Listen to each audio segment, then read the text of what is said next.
Good morning students.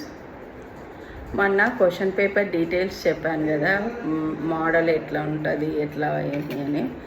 ఇప్పుడు ఎన్ని marks వస్తే పాస్ అవుతారు, పాస్ అంటే ఎన్ని మార్క్స్ రావాలా అని. 3 పేపర్స్ ఉంటాయి. థియరీ పేపర్లో 3 పేపర్స్ ఉంటాయి. Paper 1, paper 2, paper 3. పారామెడికల్ ఎవరి సబ్జెక్ట్ ప్రకారం వాళ్ళ సిలబస్ డివైడ్ చేసి ఉంటారు. వాళ్ళ పేపర్ 1, పేపర్ 2, పేపర్ 3. అది 3 పేపర్లలో సపరేట్గా 50% 50% రావాలన్నమాట. ఏ ఒక్క పేపర్ అయినా అని 50% వస్తేనే పాస్ అవుతారు. 3 పేపర్లలో కలిపి కాదు, ఏ పేపర్కి ఆ పేపర్ 50% వస్తే ఆ పేపర్ పాస్ అయినట్ల. తర్వాత ప్రాక్టికల్స్లో కూడా కొన్ని పాయింట్స్ మొన్న కవర్ చేయలేదు. ఈ ప్రాక్టికల్స్లో కూడా 2 ఎక్స్పెరిమెంట్స్ ఇస్తారని చెప్పాను కదా. 2 ఎక్స్పెరిమెంట్స్లో ఒక ఎక్స్పెరిమెంట్కి ఇంత టైం ఉంటుంది, ఇంత పర్టికులర్ టైం అని డిసైడ్ చేసి ఉంటారు. ఆ ఇచ్చిన టైం లోపల మీరు కేషీట్ రాయడమో ఏం చేయాలనుకుంటున్నారో ఆ ఇచ్చిన టైం లోపల అయిపోవాలి.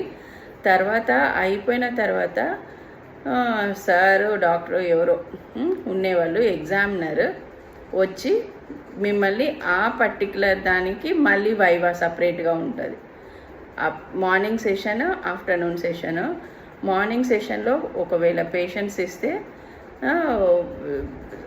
ఆ ఇచ్చిన పేషెంట్కి సపరేట్గా వైవా ఉంటుంది.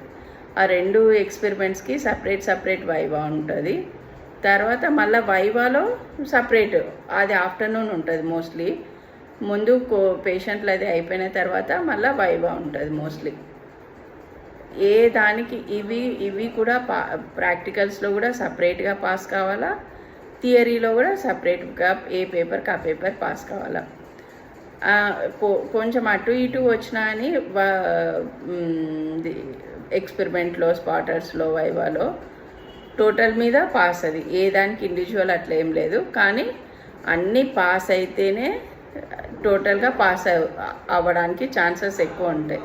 ఎందుకంటే ఒకటే దానికి మీరు ఎంత బాగా చెప్పినా అని హై మార్కులు వేసేది ఏమి ఉండదు మెడికల్ ఫీల్డ్లో. కాబట్టి ఇండివిజువల్గా ప్రతి ఒక్కటి పాస్ అయితే పాస్ అయ్యే ఛాన్సెస్ ఎక్కువ ఉంటాయి. నేను వైవా చేయను, నేను స్పాటర్స్ చదువుకోను అట్లా అంటే అట్లా ఒకటి స్కిప్ చేయడానికి ఛాన్స్ ఉంటుంది అనమాట. కంపల్సరీ 3 కవర్ చేయాలా. 3